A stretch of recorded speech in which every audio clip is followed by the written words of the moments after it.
Now, on that note, I'd like to introduce Chad Eggerman. Chad Eggerman is a practicing lawyer here in Saskatoon and a founding partner of Procedo LLP. I hope I pronounced that correctly. Perfect. And s- so Chad Eggerman advises a number of engineers in Saskatoon on their legal and international concerns that has been a great benefit there to our profession. In addition, he's also the honorary consul there for Finland, which I thought was kind of an interesting touch.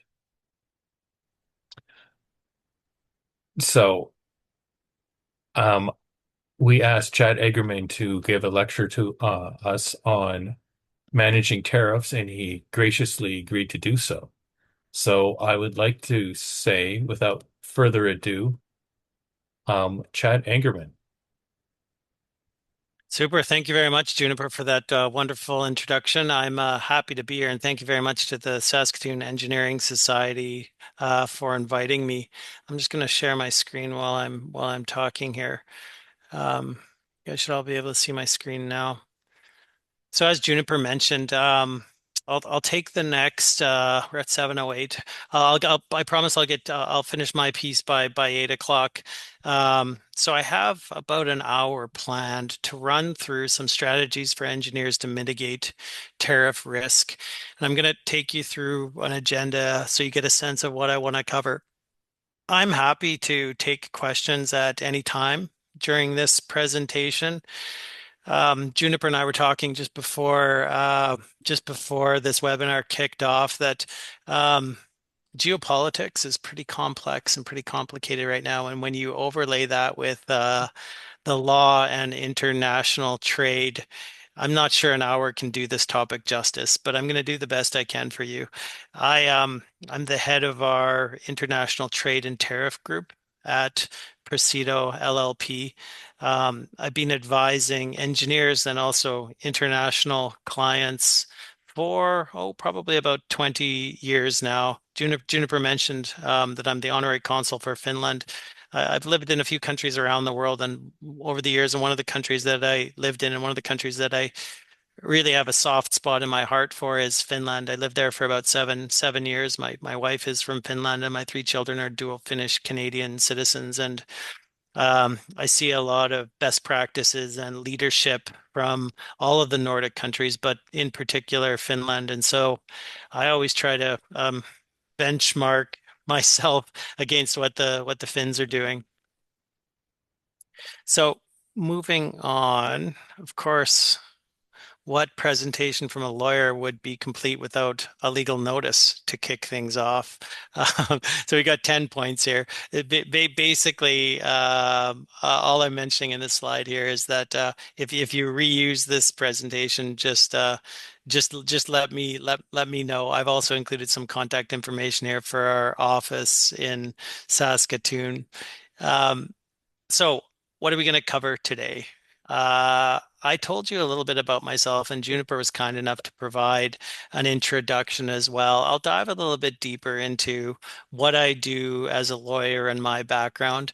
I'll tell you a little bit more about the presentation that we want to cover, and then I'm going to get into some details here. I'm going to talk about why trade and tariffs should matter to engineers, and then highlight some of the specific economic considerations here in our province of Saskatchewan.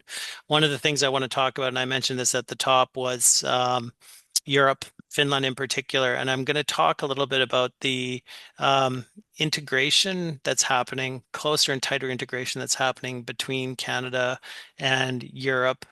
As part of my legal practice, I have been working in renewable energy and clean technology project development for many years. And throughout the decade or two that I've been advising on renewables and clean tech, I've had the opportunity to work with many different European clients.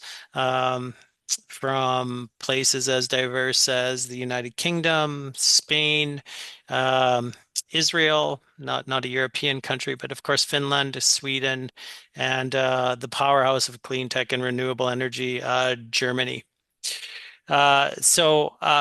Europe also a very, very interesting place. And again, with things going on in the United States right now, we seem to be seeing a bit more of an alignment of at least economic interests between Europe and Canada. So I'll talk a little bit about that. I'll talk a little bit about Canadian contract culture and also where tariff risk enters a project. I'm a project development lawyer, and the bulk of my clients, although I've worked for many engineers, the bulk of my clients over the years have been project developers.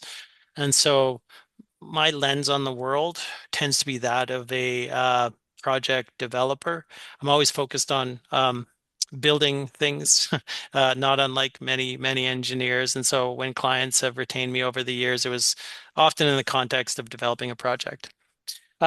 Like I said, we'll cover a couple of model clauses, focusing on specifically on some engineering risks, and then we'll continue on. I don't have a lot of content on these slides, so don't get scared when you're seeing slide number 25.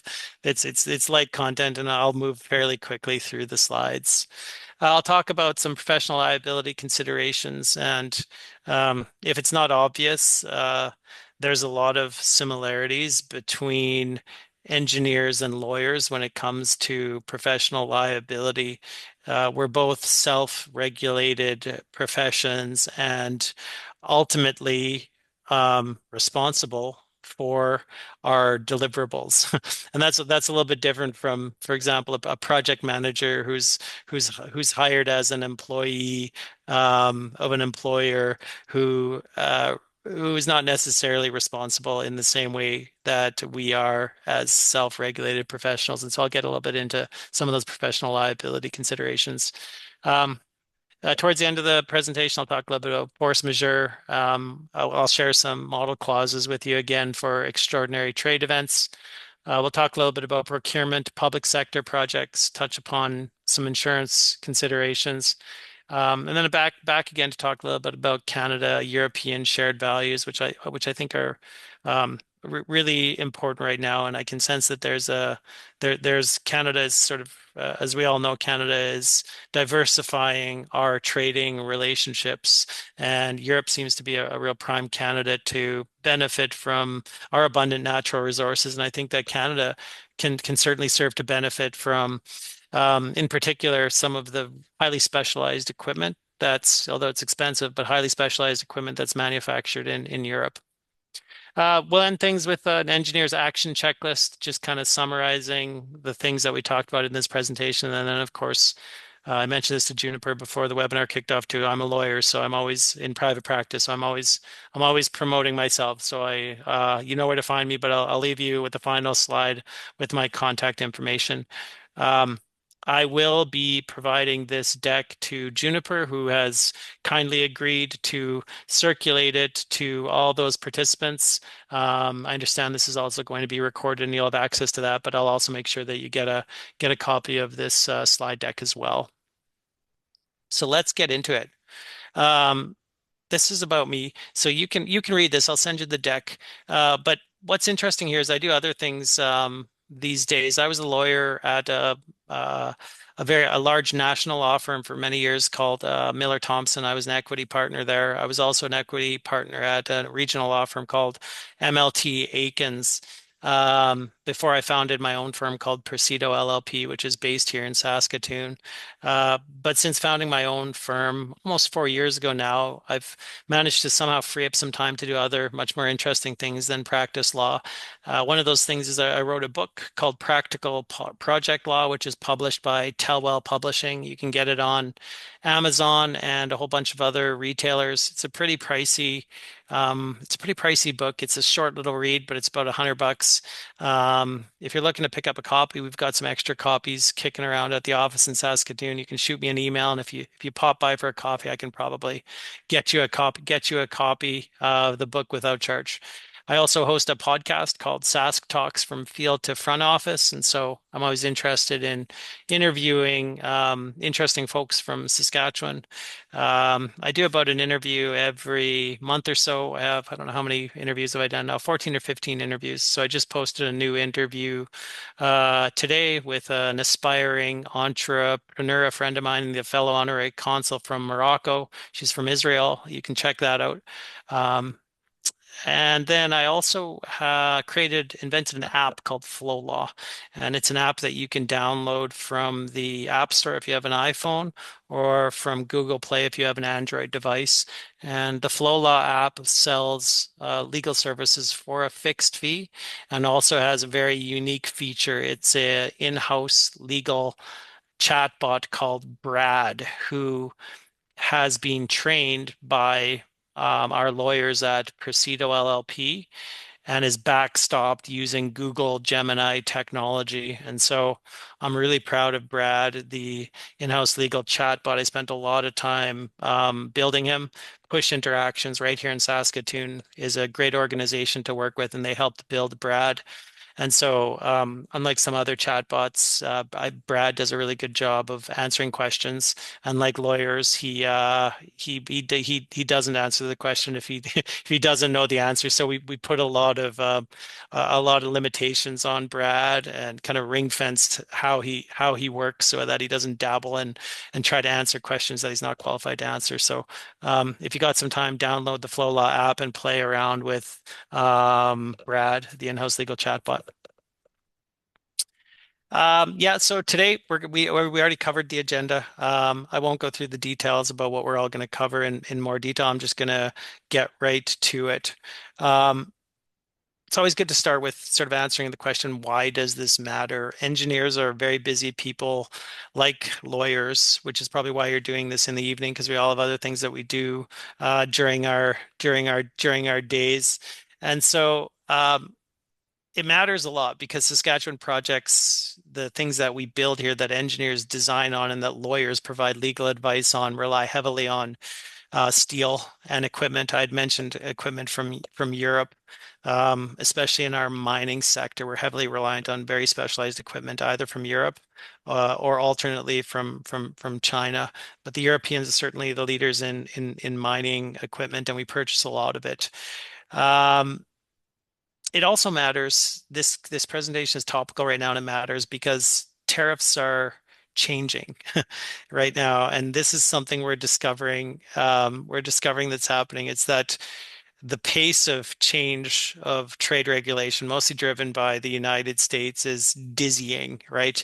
And we're realizing, businesses are realizing, engineers are realizing, individuals are realizing that we don't have very much control over that. And that's why this is a very topical time to sort of think about some of the risks around tariffs and how to mitigate those risks as engineers.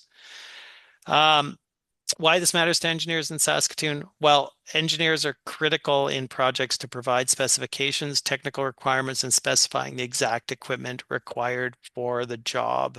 And what I mean by that is that engineers often structure and run procurement processes. And even before engineers structure and run procurement processes, there's very early decisions made about what particular goods and services, but mostly goods I'm talking about here with tariffs, are going to be procured. And those early decisions can prove to be beneficial to a project owner or highly detrimental to a project owner.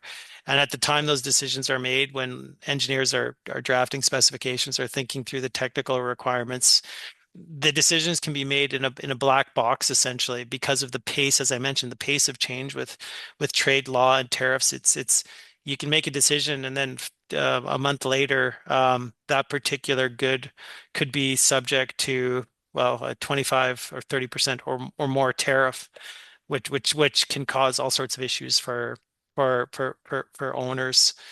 Um, there's lots of volatility around this, as I mentioned in the third bullet point here. The the decisions that engineers make can affect the overall cost of the project if tariffs are applied. And so from the owner's perspective, um, there's a lot of risk there. And that's not to sort of, I'm not pointing fingers in any way at engineers who need to draft specifications and come up with technical requirements and make really important decisions about what equipment to use. It's just the reality that we face or that we're faced with. Owners and engineers can mitigate a lot of this risk, though, largely through well-drafted and thoughtful contracts. We talked a little bit about the Saskatchewan specific economic exposure. Yeah, mining, of course. So potash, we generate significant amounts of government revenue. Provincial GDP comes from potash mining. Uranium mining is going through a bit of a renaissance, bit of a boom right now. And that uranium is certainly becoming much more valuable than it has been in the past. We also see agricultural equipment and fabrication here being exposed to trade tariff risk, and of course, infrastructure. There's an infrastructure deficit in Saskatchewan and across Canada and the Western world, and so as we face requirements to rebuild infrastructure, there's risk around the goods that we need to procure often from abroad to rebuild that infrastructure. There's also electricity transition projects, nuclear, renewables, gas, coal that are happening in Saskatchewan. We have a very old, almost prehistoric electricity grid that uses coal to generate electricity, which is being refurbished. But our whole grid is requires billions and billions of dollars of investment, and a lot of the goods to rebuild our electricity grid will have to be procured from outside of Saskatchewan and in many cases outside of Canada. And so there's exposure around that, the electricity grid that we have to rebuild in the province as well. As mentioned, a lot of the inputs for our key industries are steel from the United States, European equipment, as I mentioned, especially for mining, and also all sorts of components, smaller components, either part of European equipment or standalone pieces of equipment come from Asia, mainly China. So steel from the US, big one again, and European equipment and small components from China. So that's kind of where our specific provincial exposure is right now. Canada and Europe are drawing closer together economically right now, and this has been happening for some time, but it's really been accelerated when the United States imposed tariffs, and there was talk from President Trump of making Canada the 51st state and other sort of statements threatening Canadian sovereignty. That really accelerated the need for Canada to diversify its trading relationships. And fortunately, we had a piece of legislation, a treaty, that had already been negotiated out. It's not fully implemented yet, but we're in the process of implementing it in the European Union. But it's the Canada-Europe Trade Agreement, or CETA. And CETA progressively, as most trade agreements do, has been reducing barriers to trade, but between both the EU and Canada. And that's a really interesting treaty and a huge opportunity that we have. It's in place. And so as trade barriers are going up around the world, Canada and the EU can benefit from a very significant treaty that will allow for reduced tariffs, not increased tariffs. And so, the real driver, from a lawyer's perspective, from a legal perspective, is really CETA, right? And we'll see that play out, irrespective of what happens with the United States or the rest of the world. We'll see that play out over the next few years. There's some interesting developments that I see happening around that too, and that not just looking into the future, but that are actually happening. And one of them is the harmonization of technical standards between Canada and the EU. Now, this is a fundamental shift in the way Canada has operated in the past. Historically, we would align our technical standards with the US. There wouldn't be much question of that. Whatever the US was doing, we would follow. But that's starting to shift now, or at least Canada's starting to question whether aligning our technical standards with the US as really um, the only entity that we need to align and comply with. That's being really questioned right now, and it makes sense because with CETA, this trade agreement, aligning with Europe might make more sense for us, or at least aligning closer with Europe than we have in the past. I mean, there's no need to abandon anything that we've done in terms of harmonization of technical standards with the United States, but one thing we need to look at is sort of that broadly aligning ourselves with the European Union, in which we do have the opportunity for more free trade with. Um, Europe and Canada, of course, share a strong focus on the rule of law and regulatory transparency. That's something that's not near as clear as it is right now in the United States. That could change in the future, but right now, at the point in time that we're at, the United States regulatory transparency is certainly not a high priority in the United States. So we see these broad ideological alignment between Canada and the EU too, which is really interesting. Um, so for engineers, yeah, European sourcing of equipment and other goods might offer greater regulatory predictability in the future. Certification compatibility is improving. Engineers might be able to work easier in Europe in the future, even as we start cooperating and working closer together. For internationally trained engineers, yeah, Canada values regulatory stability and compliance documentation. Again, this is very much how Europe operates. So a lot of similarities there already, and just the possibility for a lot closer collaboration is obvious to me in the future. Canada, US, yeah, I mean, we hear about this every day. We talk about this all the time. I didn't want to talk so much about this in this presentation. I want to focus, and I will focus a little bit more on Europe. But of course, we have uh, some of the most sophisticated, deep, integrated supply chains in the world between the US and Canada. And obviously those are going to remain essential, and we'll do whatever we can do to keep those supply chains in place. But it's becoming apparent that um, as much as we'd like to keep those integrated supply chains in place, it's not our decision solely. And in fact, at times it seems like the United States is just unilaterally making these decisions, and so we've had to kind of react to that. Uh, Tariffs have been imposed very quickly. We've seen that in the past year and a half, much faster, I think, than any of us really anticipated. It's important to note that tariffs can be, like US tariffs in particular, and Canadian tariffs, tariffs generally can be applied and removed quite quickly. There's not this big, long legal process that has to happen. I mean, you don't need to seek consent. Like, for example, Canada can impose tariffs on the United States virtually overnight without the need to, consult with the provinces, for example.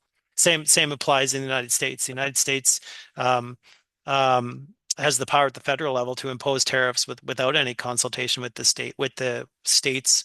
So it increases the uncertainty to businesses and to engineers providing services to those businesses, because the tariffs can be applied and removed so quickly.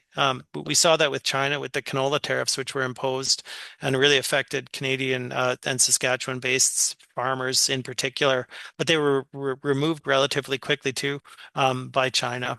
So this is the new environment that we're working in. Uh, U.S. domestic local preference policies are affecting us too. This is the Buy American provisions. We don't have much control over these things as Canadians, as a project owner anyway.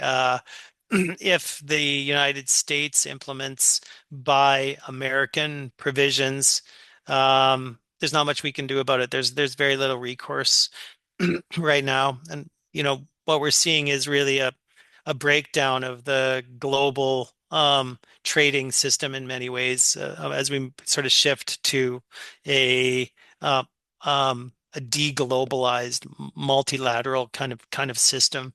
And again, as Canadians, we just have to take what the United States delivers and what they do, and then just kind of adjust to it. So we're in a very kind of um, reactive mode, in particular with the United States. What we can do is and we're doing this, is we can diversify our trading relationships beyond the U.S. and do the best we can to try to maintain the free trading relationship that we built up with the United States over the past 40 years. I mean, the very first free trade agreement, which really came into place in 1988, led to a massive amount of trade between the two countries. Um, and there's no need to abandon that from Canada's perspective. But the reality is that the United States is now, what are they calling it? Reshoring. Reshoring. That means taking jobs from Canada in sectors like the automotive industry and moving those jobs to the United States at the expense of Canada, and doing it very openly through things like through local preference and buy American policies, and in the case of the automotive industry, just simply through tariffs. So this is what we're dealing with as a country. What's our contract culture like in Canada? If we dive a little bit more into the world of lawyers and the law. So in Canada, risk is allocated expressly. Um, we talk about risk, we discuss risk, we negotiate risk, and then we distill that risk into words and writing, typically in the form of a contract. And that's quite normal. Courts enforce written contracts strictly. So when you evaluate risk and you allocate risk in the form of a contract and it's in writing, the court will enforce that strictly, and they'll say, right, so two or more parties came together with the intent to write this contract. They'll take the contract and they'll just um, interpret and apply it, right? They don't sort of judge whether it's a bad deal or a good deal, and this happens often with contracts. I've heard it over the years. It might be a one-sided contract, might be an unfair contract even, but the court will say it appears that this is what was negotiated between the parties, and they enforce it as is. So that's our heritage based on the common law system that we've inherited from the United Kingdom going back 400 or 500 years. Um, Silence. So if you don't distill things into a contract, if you don't say anything, um, there's a risk assumption there. So where contracts are silent, Saskatchewan courts and most courts in Canada will interpret risk allocation based on the wording of the agreement, the commercial context, and the foreseeability. And that's how that's sort of the key factors that the courts use to interpret contracts. Professional liability exposure is very real in Saskatchewan and across Canada. Um, Engineers and lawyers and doctors and architects get sued by clients, I'd say very regularly, right? So it's we all carry insurance. Um, our clients are aware of that, and when things don't go as planned, or even when sometimes things do go as planned, as professionals, we can face liability through lawsuits from our clients and others. So, of course, and you'll know this as engineers. Engineering practice in Saskatchewan requires a lot of documentation, clarity, and explicit contractual risk allocation. It's a little bit different. I'm just trying to compare and contrast here with some other countries in the world that might have a different practice when it comes to contracting. Let's talk a little bit about specifically tariff risk. So where does tariff risk enter the project? So if we look at the typical process of design, procure, and construct, engineers influence material specification and design. And I kind of was mentioning this before. It's really important what materials you're going to specify. So engineers typically make those decisions early on. Engineers will decide or at least influence the country of origin of particular goods and what the exposure to risk is in that. right? Um, Engineers will also make decisions about who the approved contractors or suppliers or vendors may be during construction. So uh, there is early thinking about who, what sort of sub or supplier will be involved in providing goods or services to a particular project. And you can imagine that in this world of of tariffs, which can be applied almost arbitrarily, all these decisions take on a much more heightened extent of potential risk. And even if that risk can't be controlled, these very early decisions, you can see they can manifest themselves in a way that there's potentially huge risks. If the U.S. imposes, for example, tariffs on any of those materials that are coming from the United States, steel being a good example. As I mentioned here, a key point is that early decisions engineers make can create liability later in the project if not carefully considered in a changing and uncertain geopolitical world. So this is always the case, but it's more acute right now, those very early decisions that are made by engineers. So what are the sort of how does the law work in Saskatchewan? So what are the core legal principles that are at work? So if a dispute proceeds to litigation, that means if it goes to court, disputes are resolved all sorts of different ways, through negotiation, um, through mediation, through arbitration, and also through the courts. And so if a dispute goes to a court, and that dispute is related to some decision that a engineer made, the Saskatchewan courts will ask what does the contract actually say? So they undertake an exercise to interpret the contract. Secondly, the court will ask who assumed that risk? What was agreed between the parties in terms of assumption of that risk? And then thirdly, was that risk foreseeable? The key takeaway here for engineers is that in the current very volatile trade environment that we find ourselves in, tariffs may be, and this is an important point, tariffs may be considered foreseeable, depending on the timing of contract formation and the evidence available. So a court, and let this one sink in, this is an important point. Um, Courts in Saskatchewan and across Canada are saying, well, engineer and lawyer, this applies to us too. You ought to have known, you should have known that there was a possibility that tariffs could be applied, for example, to this particular piece of equipment that was being procured from Tennessee, let's say in the United States. That was foreseeable. And of course, if it's foreseeable, it's much more likely that liability will attach to that. So it should change the way it should change the way that you make any very early decisions related to procuring any good or service, because you should make those decisions with the assumption that tariffs can be applied um, or removed. It can be just as problematic if a tariff is removed, because you can implement all of these highly costly tariff risk mitigation measures that cost the owner a whole bunch of money, affect the schedule of the project, and then the tariff may be removed, right?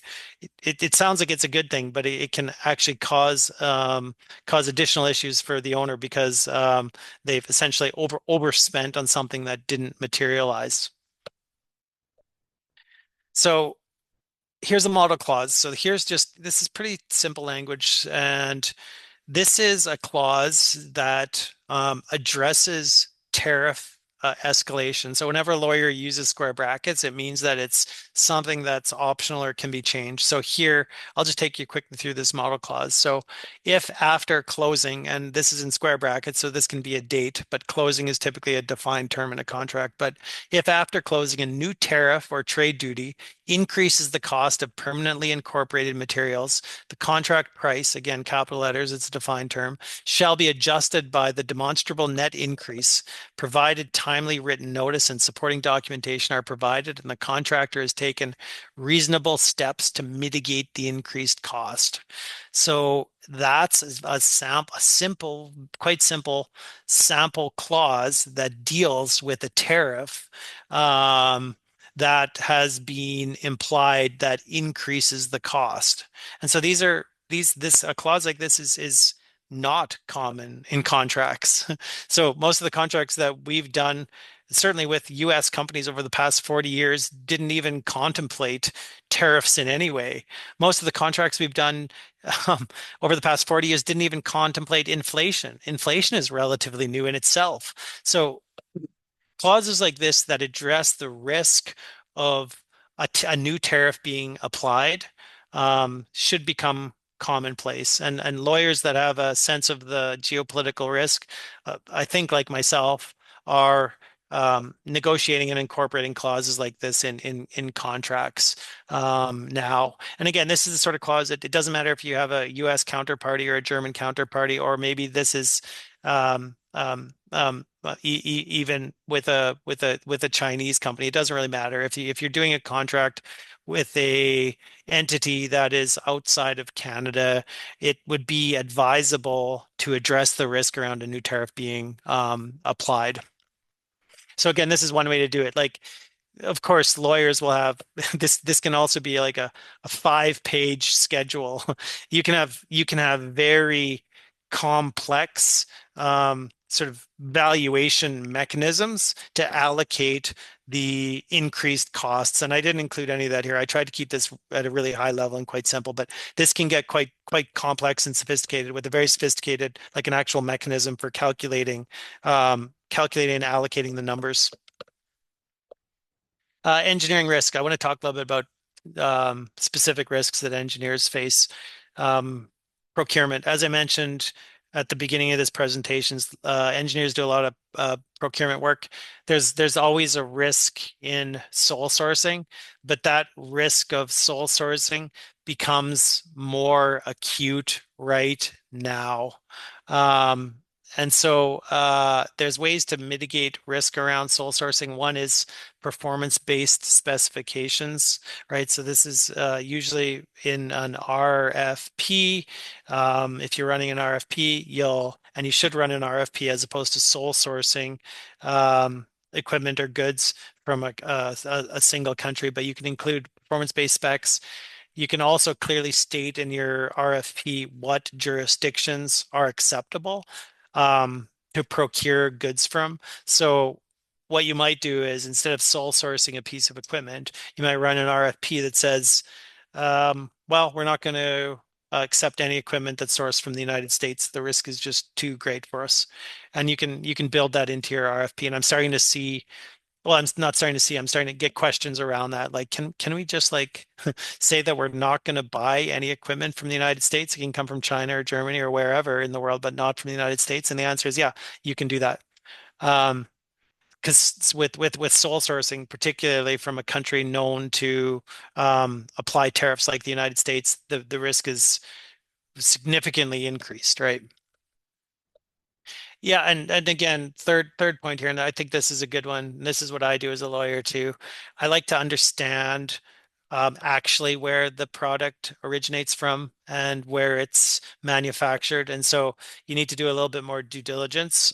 Or if you're drafting the RFP, you need to request more information about how those supply chains look. And so if you're trying to mitigate risk around the United States, you'll want to see if, like, for example, a Chinese manufacturer is actually maybe assembling that product in the United States and then shipping it to Canada, as opposed to assembling it, say, in Vietnam and then shipping it to Canada. So the point is, don't sole source it, and think about where these goods are being manufactured and where they come from. So do your due diligence into what the supply chain is, or at least ask for it in the RFP.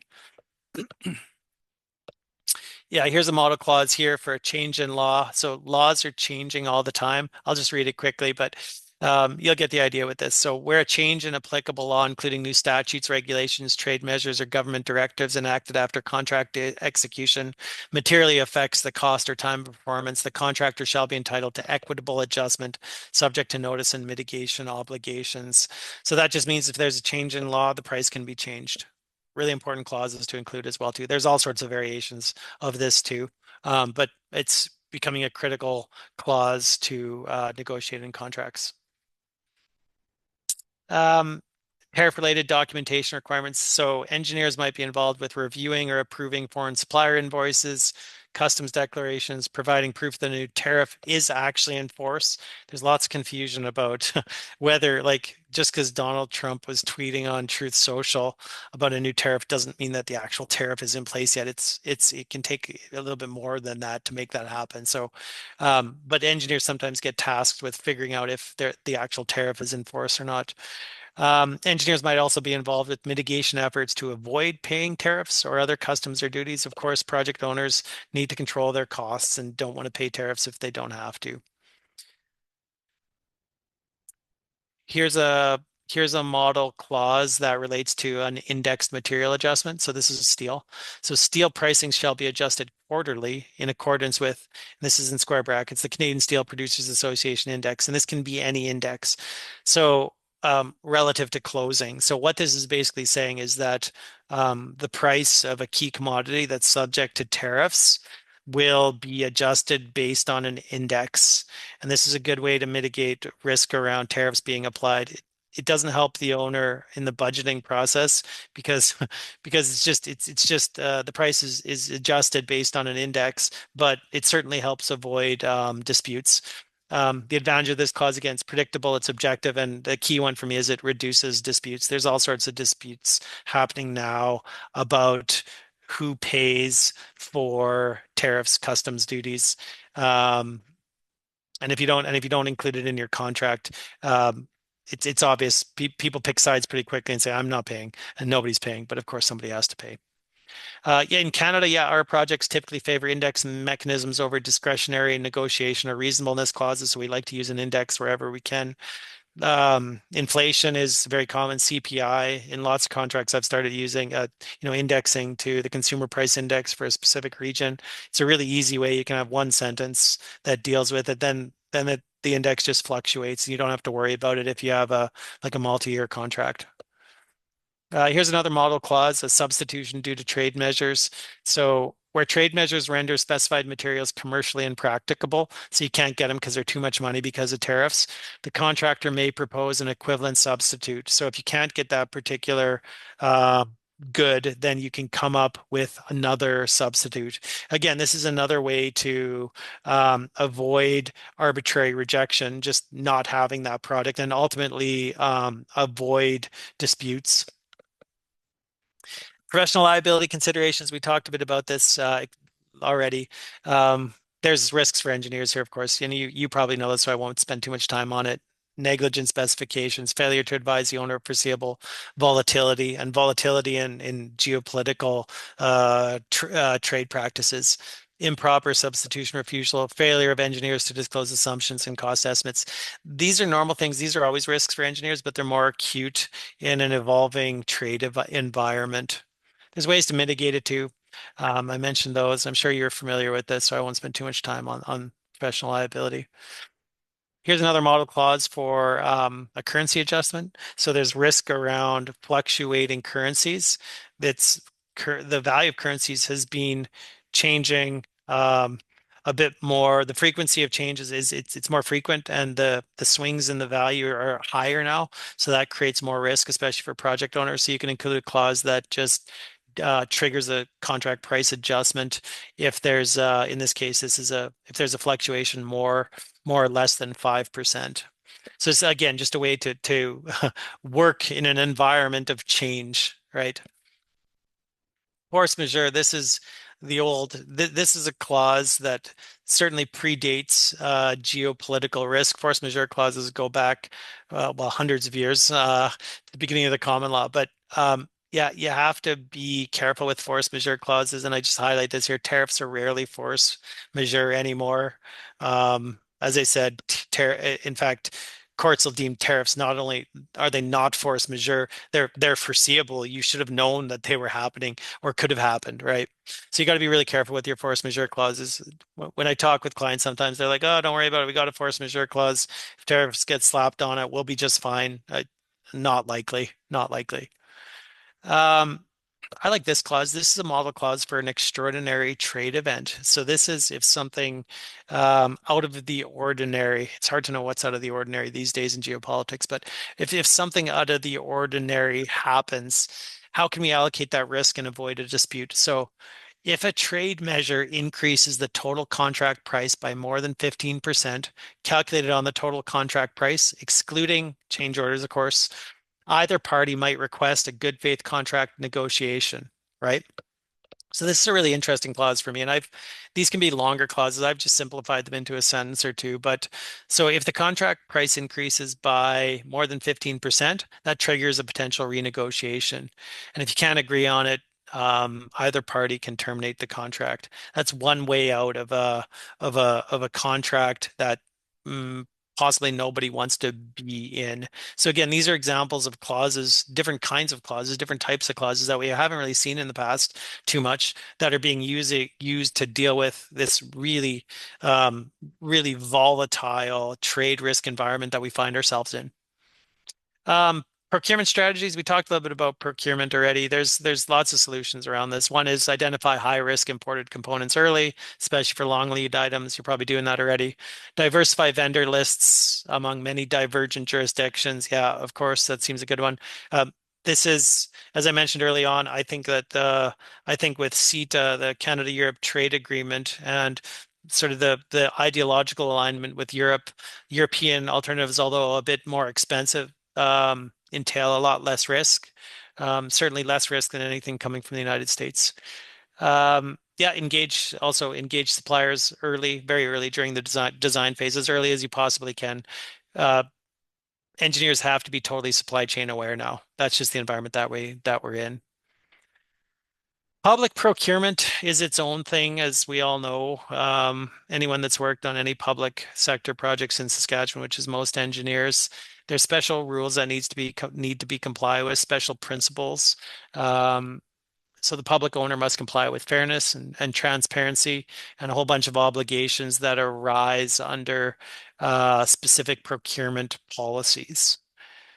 Um, so the important point to note here is that especially for international engineers, it's that Canadian competitive public procurement law is very strict and procedural, and it's bounded by legal principles. So I won't get too much into this, but there's a whole realm of law in Canada that needs to be applied to public owners, and it's being applied at a time when geopolitics is creating this whole new set of risks. So public sector procurement is even more challenging now than it was in the past.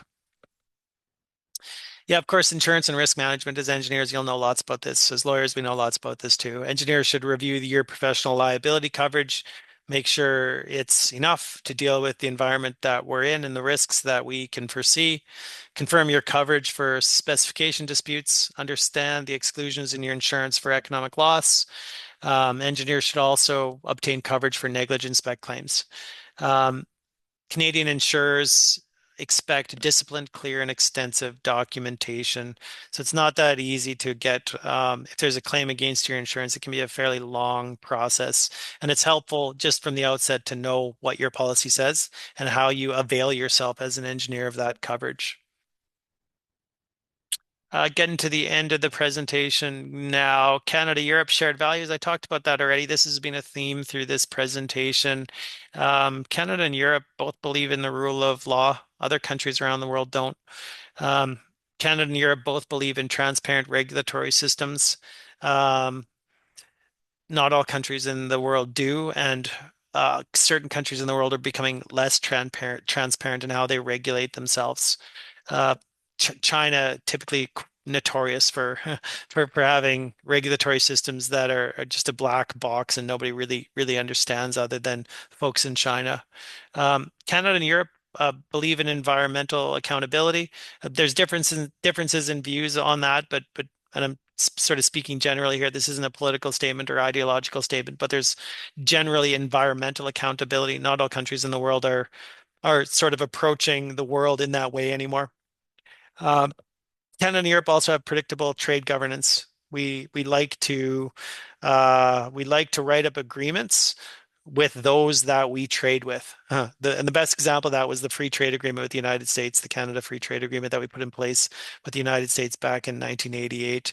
But we have a much longer history of trade agreements and sort of detailing our trade relationships in writing and treaties and documents and policies and agreements. Um, Strategic takeaway here is that diversification towards a stable regulatory partners reduces the volatility risk.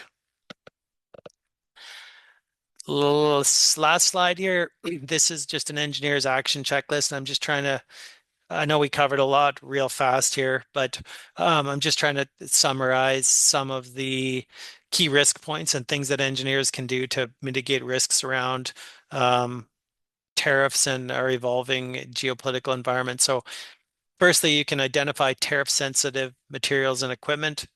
That should be top of your list these days. Like what's going to be facing some exposure to tariffs in terms of the material and equipment that are being proposed for a particular project. You can use performance-based specifications. So your specifications are that you're drafting are based on um, performance. Um, you can include change in law clauses in the contracts that you're managing. It's very common to address all those changes in law in a much more robust way in almost all contracts, international contracts I see these days. And you can also document assumptions maybe more robustly in cost reports. I know that engineers always document a lot of their assumptions, but you could more robustly probably in cost reports because again, this is a time where owners look to engineers and lawyers if there's any cost overrun due to geopolitical risks, tariffs specifically. Yeah, and protect your standard of care as an engineer. Make good decisions about whatever it is that you're working on. And then finally, last but not least, record your tariff assumptions in design reports and meeting minutes. Um, more documentation of the decisions that you made that might be affected by tariffs with the assumption that you're going to have to go back and justify those decisions if you're to the owner that you might be working for. I know that I've taken this presentation from the perspective of consulting engineering firms and assuming that you're acting as owner's engineer. But of course, you can act in different capacities in projects and be affected by tariffs in many different ways. But so that was a perspective I took there. As a final thought, as we get close to 8 p.m. here, engineers are now risk architects, if that makes sense, risk architects. So you're really I see engineers um, aligning a bit more closely with lawyers actually with what we do. You're not just, putting pen to paper or finger to keyboard and designing something or putting in place a procurement process. That risk from changing geopolitical events and tariffs is really moving to the forefront in how you work as an engineer. So I see this I see our two professions actually sort of coming a lot closer together, not growing further apart. I am going to stop there now, and I'm going to go to provide my contact information. We're just under, I like to stay on schedule, so I'm at 7:59. I promised you I'd be done by 8. Um, we've got 1 minute to spare before I pass things back to Juniper. But again, that was a real crash course. We covered all sorts of different views and perspectives in this presentation. But I'll send the deck after. But if there's any questions, happy to chat. Any comments, happy to hear them. Oh, thank you very much, Chad.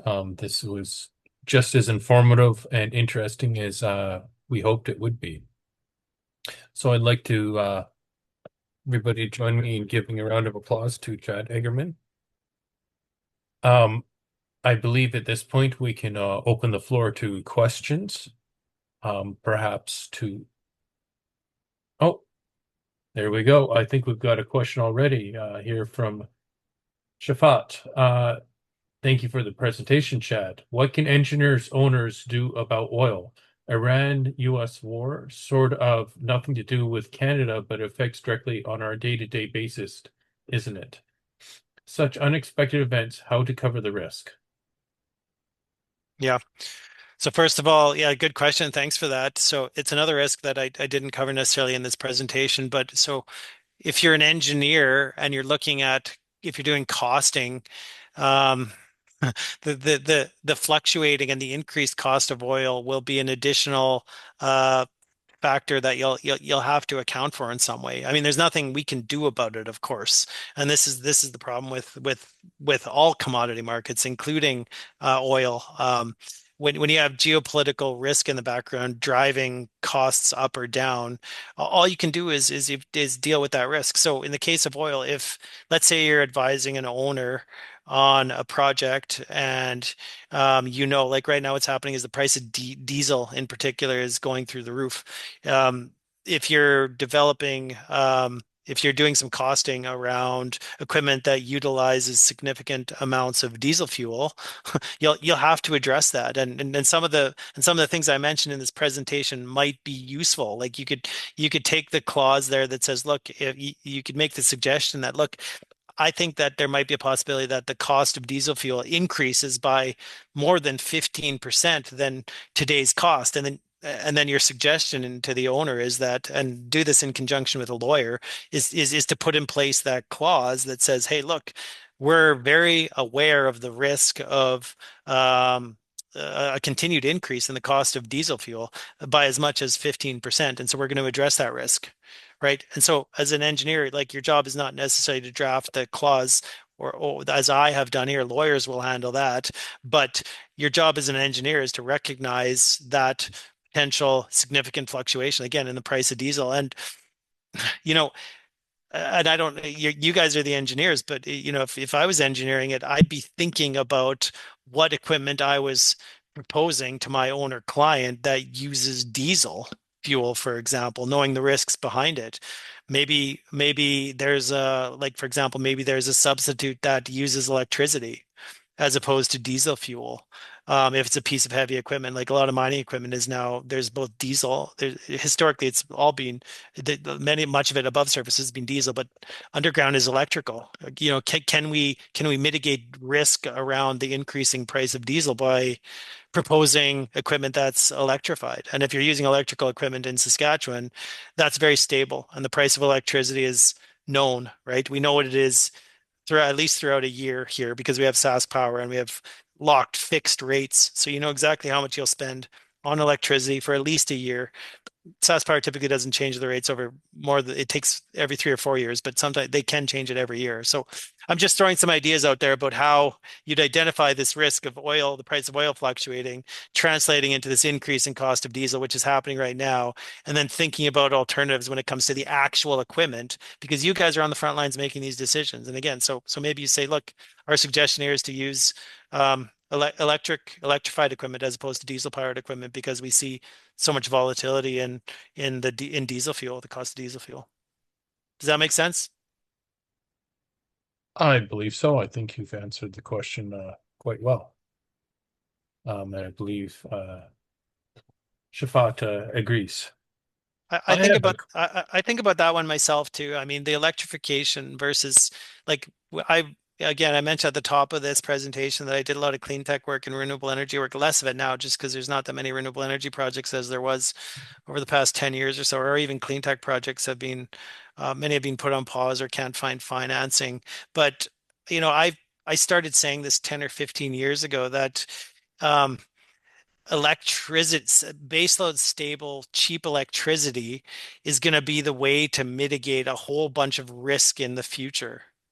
Right. And so now you're kind of seeing that again when the price of oil going up and diesel going up. Again, if you've got a stable baseload, cheap electricity, even if it's dirty, you're still mitigating a whole. It's like in Saskatchewan, most of our electricity comes from coal and gas, but it's dirty. But that's another issue. It's stable, it's cheap. You're mitigating tons of risk by using electricity, right? We haven't. It's and it's particular to our province. We generate our own electricity right within the confines of our provincial border. We totally control it. You know what I mean? Like, so for me, it's just using electricity is just less risky. The Strait of Hormuz can stay closed. We don't necessarily care. We have our own natural gas too. We don't we right now it's cheaper for us to import natural gas from Saskatchewan, but we could be totally self-sufficient. We could extract our own natural gas, have our own natural gas powered electricity, use that to power our mining equipment to mine potash, it would make no difference that the price of a barrel of WTI is $150, right? Well, that makes a fair amount of sense. Yeah, and again, not being political at all, because this energy in Canada has unfortunately gotten so politicized. It's just sort of a simple analysis of risk, you know? It's not about politics or ideology. It's just looking at risk, you know? So I have a question. You had brought a lot of information to light about the hazards and dangers of remaining ignorant or, let's see, not foreseeing issues that could arise there from geopolitical events and tariffs. So, what would you consider the best manner that an engineer could do to try to stay abreast of these? Yeah, honestly, like so if you're going to be and this is about procurement is what you're talking about. So to stay abreast of these things, like if you're going to be procuring any bit of equipment, I think you should understand where it originates from. And like for me, what I can tell you what I'm doing as a lawyer, like I want to see if it's a new supplier that I've never seen before. I advise my client to first of all get an org chart for that particular entity, right? It's like again, this is equipment that's coming out of Canada. It's not domestic, it's not from Canada. And if it's a new supplier, first understand where that supplier is actually located. Like we're in a post-globalization era, but what that means is that again, you can have a head office in China, but actually be assembling things in the United States. So firstly, you want to understand where the supplier is located, what jurisdiction. And it's not that easy. So that's just your supplier. That's not the product yet. The product has its own due diligence that you need to do. So do your due diligence first of all on the supplier, figure out where that supplier is located, like actually located. Where's their legal head office? Is it in China? Do they have manufacturing facilities in a third country? And then just do due diligence on the actual supplier and then on the product. And when I say due diligence, that's a broad concept, but jurisdictional due diligence, so that you know that you can go back to your owner client and say, okay, well, we dug into this a little bit and we know that this supplier is, in Tennessee and only in the United States. And so, there's risks around that. Or vice versa. It's a supplier from Finland, and we don't see a lot of risk around that, right? That we got the Canada-Europe trade agreement in place. Um, the Finnish equipment it's expensive, but the risk are and they're exclusively located in Finland. The head office is in Helsinki. Their manufacturing facility is in a suburb of Helsinki called Vanta. We're going to ship it through the Baltic Sea, through Rotterdam to Toronto. That's just an example of how you'd evaluate the risk. Low risk supplier from Finland, right? So you kind of do that jurisdictional due diligence. And that's a new thing too. Like you wouldn't always do that. Even as lawyers, we wouldn't. You wouldn't. The client would just tell you we're buying stuff from Brazil, and you just kind of like okay, whatever. But you can't. That's not enough now. To your point, Juniper, that's not enough now. Like you got to take that next step to be like, okay, you're buying it from Brazil. Again, are they in Brazil? Where is this manufactured? Is this going through the United States? Right. So you gotta, it's more work for us as professionals to dig into it to understand those supply chains and the actual supplier, where they're domiciled, where they're located. Oh, thank you. Um, have a question here coming in from Blessing.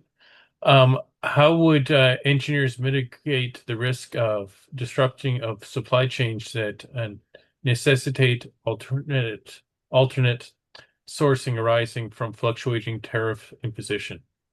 Yeah, it's a good question. So how I do that is I don't sole source. I mentioned this in the presentation. I always want to run a competitive procurement process. So how you mitigate that risk is you run an RFP and hopefully you run a competitive RFP, which means you get, let's say, three responses to your RFP. You may negotiate a response with the winner of the RFP, but you keep number two and you keep number three ready as suppliers in case you need them. Like that's how I mitigate procurement risk around that, right? So you award your contract, don't sole source, run an RFP. award the contract to the highest evaluated bidder, but then here's the key, keep number two ready in case you need to buy stuff from them, that same good, and even keep number three ready and build that all into the RFP. If you don't need them, you don't need them, but you kind of keep number two and number three warm then. So something happens with your number one, maybe you couldn't even get a contract signed. Maybe tariffs hit, you didn't get that contract signed. You go straight to number two. Number two fails, then you go to number three. So you kind of restructure your procurement processes a bit to keep to keep all the suppliers kind of warm is the best way to explain it. What if supplier two and three's profferings are not fungible with uh Yeah.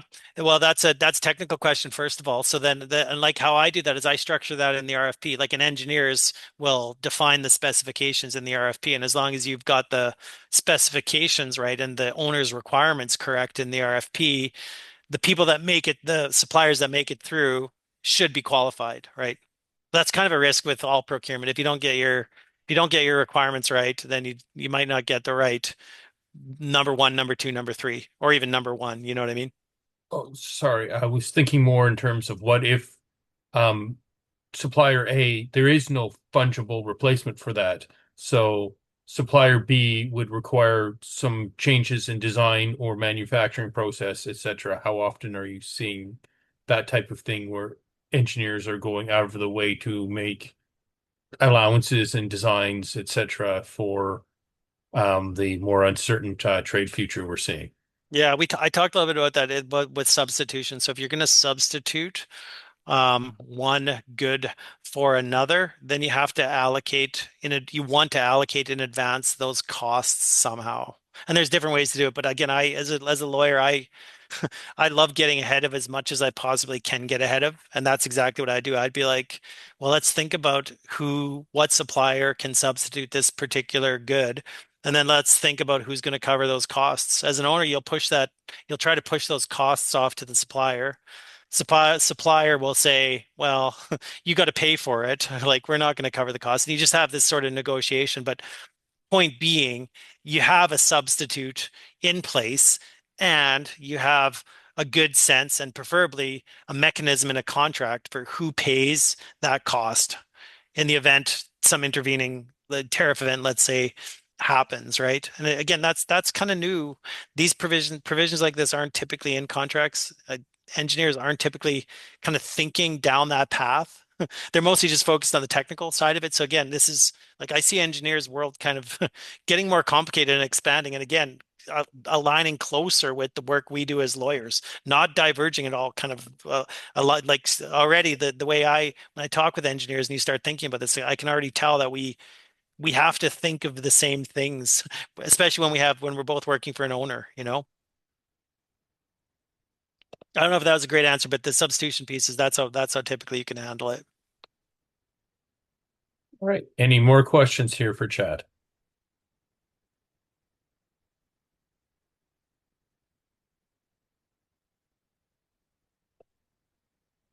Not, I'd like to offer another round of applause here to Chad. Well, thanks, guys. And Thanks, Juniper. Thanks for listening. Thanks for being a really engaged audience and asking some great questions, and also for inviting me. all right. And thank you everyone for taking the time out of your busy schedule to come to this event, and look forward to see you at future events here for the rest of Engineering Month and maybe even beyond. Yeah, and happy Engineering Month, guys. Some of the most interesting people and the smartest people I know too. I can say this, other than lawyers, maybe are engineers. So happy Engineering Month. Right. Well, on that note, I will end this session and allow everyone to proceed with their evening. Super. Thanks, Juniper.